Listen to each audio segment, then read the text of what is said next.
નમસ્કાર. Standard 11 physics chapter 4 સમતલમાં ગતિ ને વિડીયો લેક્ચર સિરીઝમાં આજે પાર્ટ 3 જોઈએ. આ પાર્ટની શરૂઆત આપણે ઉદાહરણ 4.1થી કરીએ છીએ. વરસાદ શિરોલંબ દિશામાં 35 મીટર પર સેકન્ડની ઝડપથી પડે છે. થોડા સમય બાદ હવા 12 મીટર પર સેકન્ડની ઝડપે પૂર્વથી પશ્ચિમ દિશામાં ફૂંકાવા લાગે છે. બસ સ્ટેન્ડ પર ઊભેલા છોકરાએ પોતાની છત્રી કઈ દિશામાં રાખવી જોઈએ? આપણે વરસાદને મળતા બંને વેગને અહીંયા રજૂ કરીએ. દાખલા તરીકે રકમમાં આપ્યા મુજબ વરસાદ ઉપરથી નીચે તરફ શિરોલંબ દિશામાં પડે છે, તો આ બિંદુથી પહેલો આપણે દર્શાવીએ વરસાદનો વેગ શિરોલંબ નીચે તરફ, જેને 20 મોલારથી રજૂ કર્યો છે, જેનું મૂલ્ય આપણને આપ્યું છે 35 મીટર પર સેકન્ડ.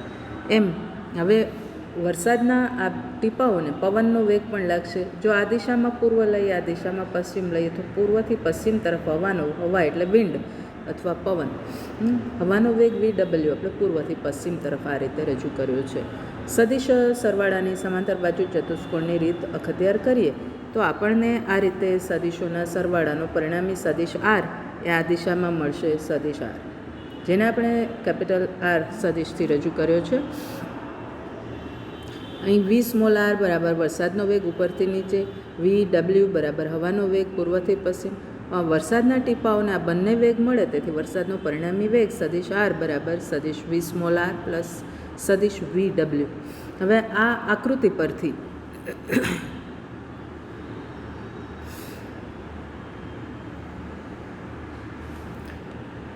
આ એક લંબચોરસ થાય છે, અને એટલે આ પરિણામી સદિશ આરનું મૂલ્ય ગણવા માટે આપણે પાયથાગોરસના પ્રમેયનો ઉપયોગ કરીએ તો કાટકોણ ત્રિકોણ OPQ માટે કેપિટલ R સ્ક્વેર બરાબર 20 molar square plus VW square, એટલે કે કેપિટલ R એટલે કે પરિણામી વેગનું મૂલ્ય બરાબર √20 molar square plus VW square, that is √35 square plus 12 square, that is equal to 37 metre પર સેકન્ડ. આમ વરસાદના ટીપાનો પરિણામી વેગ 37 મીટર પર સેકન્ડ થયો. વળી શિરોલંબ સાથે પરિણામી સદિશ આરનો ખૂણો, આ શિરોલંબ અને આ પરિણામી સદિશ આર, એની વચ્ચેનો આ ખૂણો થીટા હોય તો આ કાટકોણ ત્રિકોણ OPQમાં આપણને tan થીટા બરાબર સામેની બાજુ એટલે PQ છેદમાં પાસેની બાજુ એટલે OP આ રીતે મળે, એટલે કે VW/20 મોલાર મળે, એટલે કે 12/35. therefore tan થીટા કેલ્ક્યુલેટરથી ગણીએ તો 0.343 મળે. હવે આ tan થીટાનું મૂલ્ય 0.343 થીટાના કયા મૂલ્ય માટે મળે છે એ જોવા માટે આપણે નેચરલ ટેન્જન્ટના ટેબલમાં જવું પડે. આ નેચરલ ટેન્જન્ટના ટેબલમાં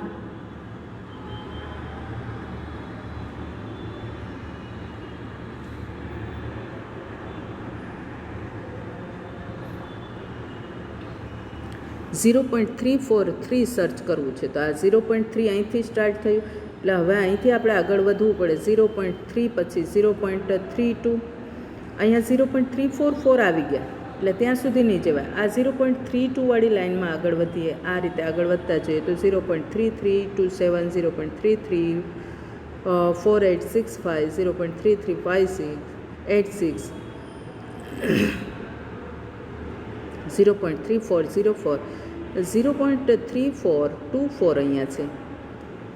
હવે આમાંથી 0.343 જોઈતું હોય તો 24માં 6 ઉમેરવો પડે, એટલે 6 અહીંથી લઈએ, એટલે આપણને અહીંયા 18 ડિગ્રી, 18 ડિગ્રી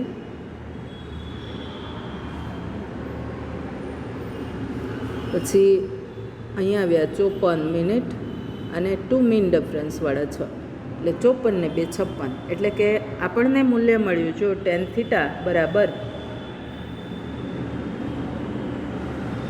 0.343 હોય તો થીટા બરાબર 18 ડિગ્રી 54 મિનિટ અને મીન ડિફરન્સ 2 મિનિટ, એટલે ટોટલ થશે 18 ડિગ્રી અને 56 મિનિટ.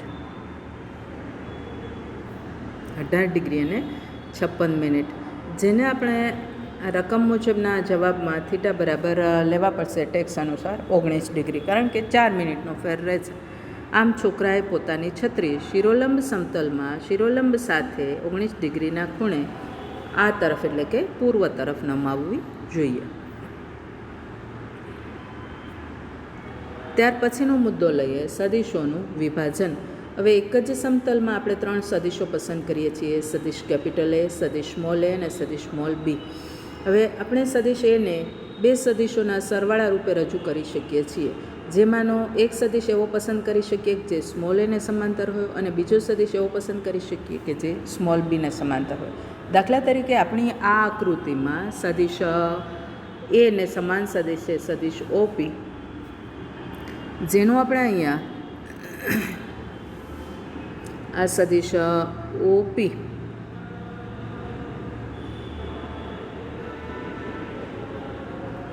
જેનું આપણે અહીંયા 2 સદિશોમાં વિભાજન રજૂ કરીએ છીએ.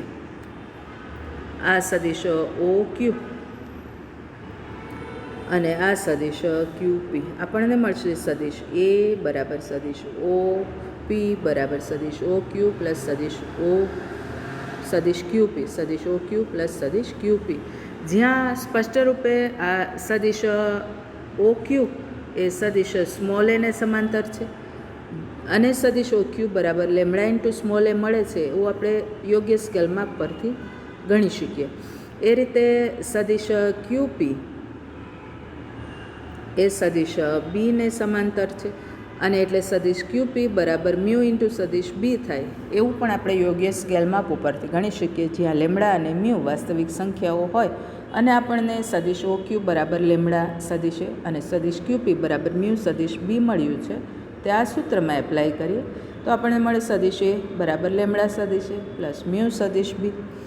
અહીં આપણે આ સદિશ એનું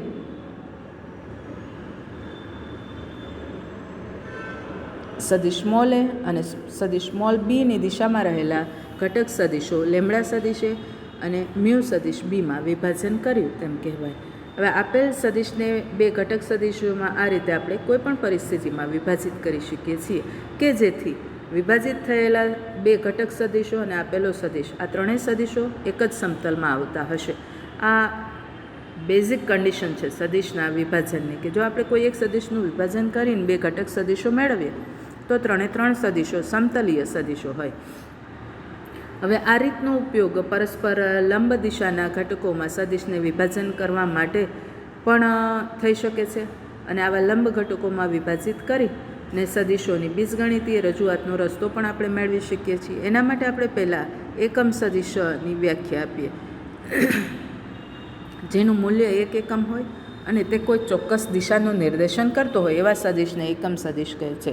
એકમ સદિશને દિશા છે, તેનું મૂલ્ય 1 એકમ છે, પણ છતાંય તેનો કોઈ એકમ કે પરિમાણ હોતા નથી. માત્ર દિશા નિર્દેશન માટે જ એકમ મૂલ્યનો આવો સદિશ આપણે વ્યાખ્યાયિત કરીએ છીએ. દાખલા તરીકે ત્રિપરિમાણીય પદ્ધતિ OXYZ માં દરેક પ્રમાણભૂત અક્ષોની દિશાના એકમ સદિશો લઈએ તો 3 સદિશો પરસ્પર લંબ થશે અને ત્રણેયના મૂલ્યો 1 એકમ થશે. એક અક્ષની દિશામાંનો એકમ સદિશ આઈ કેરેટ, અહીંયા આ સ્મોલ આઈની ઉપર ટોપી જેવો જે આ સંકેત આપીએ છીએ આને કેરેટ વંચાય.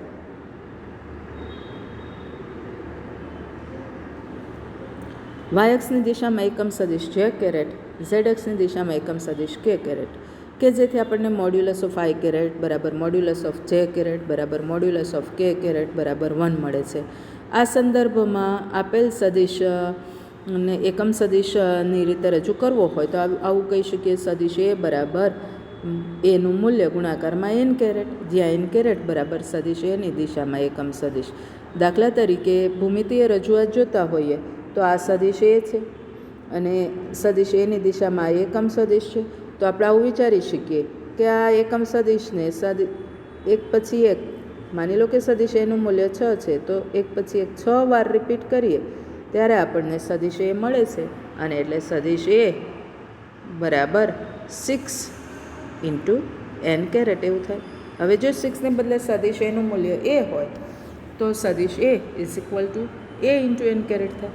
અહીંયા આપણે હકીકતમાં આવું લેવું પડ્યું છે N caret plus N caret plus N caret, આવું 6 વખત, અને એટલે 6 વખત આવું દર્શાવવાને બદલે આપણે શું લખી નાખ્યું છે 6 ઇન્ટુ એન કેરેટ. આ રીતે આપણને આ સૂત્ર મળ્યું સદિશ એ બરાબર એ ઇન્ટુ એન કેરેટ. અહીં આપણે આ ત્રિપરિમાણના એકમ સદિશો રજૂ કર્યા છે. હવે કોઈ આપેલા સદિશનું સમતલના પરસ્પર લંબ ઘટકોમાં વિભાજન કરીએ. સદિશ એને આપણે યામ પદ્ધતિ OXYના ઉગમ બિંદુ ઓથી રજૂ કરીએ છીએ. સદિશ OP બરાબર સદિશ એ થાય છે. હવે પીમાંથી એક્સ અને વાય અક્ષ પર લંબ દોરીએ. લંબ મળે એક્સ અક્ષ પર PM અને વાય અક્ષ પર PN. હવે આપણે અહીંયા OM ને A1 તરીકે સદિશ A1 તરીકે રજૂ કરીએ. સદિશ OM બરાબર સદિશ A1 બરાબર સદિશ એનો એક્સ અક્ષને સમાંતર ઘટક થશે. એમ સદિશ ON લઈએ તો આ સદિશ ON બરાબર સદિશ A2 બરાબર સદિશ એનો વાય અક્ષને સમાંતર ઘટક. એ જ સદિશ A2 આપણે અહીંથી પણ રજૂ કરી શકીએ અને આપણને મળશે સદિશ A1 પ્લસ સદિશ A2 બરાબર સદિશ A. સદિશ સરવાળાની સમાંતર બાજુ ચતુષ્કોણની રીત અથવા ત્રિકોણની રીત. હવે આપણે આ સદિશ A1 એ એક્સ અક્ષ ઉપર રહેલો હોવાથી જો તેનું મૂલ્ય AX લઈએ તો તેને આ રીતે રજૂ કરી શકીએ. સદિશ A1 બરાબર AX ઇન્ટુ આઈ કેરેટ. આગળ હમણાં જે અહીંયા રીત લીધી હતી એનો ઉપયોગ કર્યો. એ રીતે A2નું મૂલ્ય AY હોય તો એ વાય અક્ષની દિશામાં છે એટલે સદિશ A2 બરાબર AY ઇન્ટુ જે કેરેટ. અને એટલે આપણને મળે સદિશ A બરાબર AX I caret plus AY J caret. આને કહેવાય સદિશની બીજગણિતીય રજૂઆત. ઘણીવાર સદિશ એને આ સૂત્ર સ્વરૂપે લખવાને બદલે આ રીતે પણ રજૂ કરવામાં આવે. સદિશ A બરાબર AX, AY. તો આ પણ સદિશની બીજગણિતીય રજૂઆત થશે જ્યાં આપણે માત્ર એક્સ અને વાય યામ રજૂ કર્યા છે. અથવા આ પણ સદિશની બીજગણિતીય રજૂઆત થશે જ્યાં સદિશ સૂત્ર રજૂ કર્યું છે. સદિશ A is equal to AX I caret plus AY J caret. અહીં સદિશ A1 બરાબર AX આઈ કેરેટ અને સદિશ A2 બરાબર AY જે કેરેટ બંને સદિશ રાશિ છે. પરંતુ જો માત્ર AX અને AY લઈએ તો એ સદિશ નથી, એ અદિશ છે.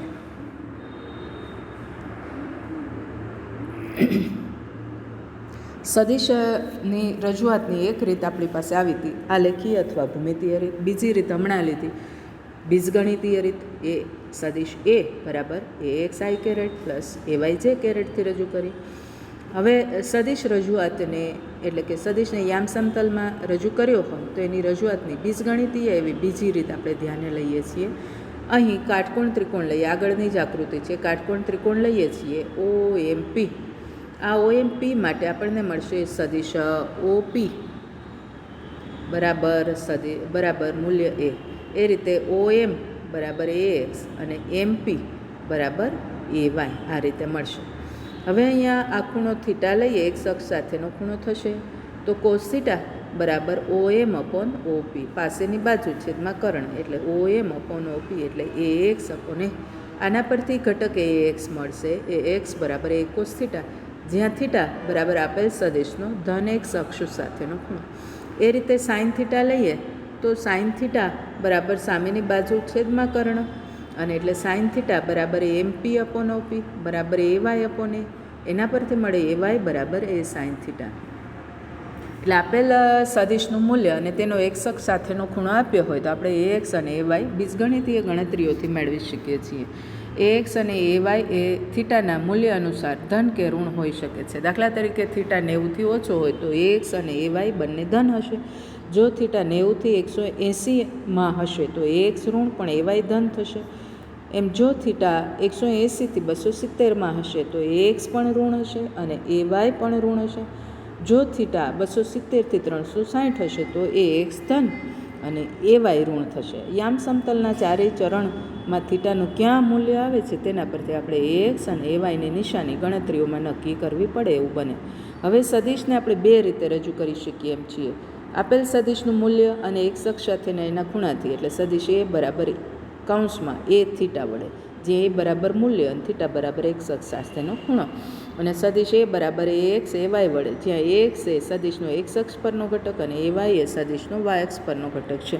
હવે વળી પાછું આપણે કાટકોણ ત્રિકોણ OMP ધ્યાને લઈએ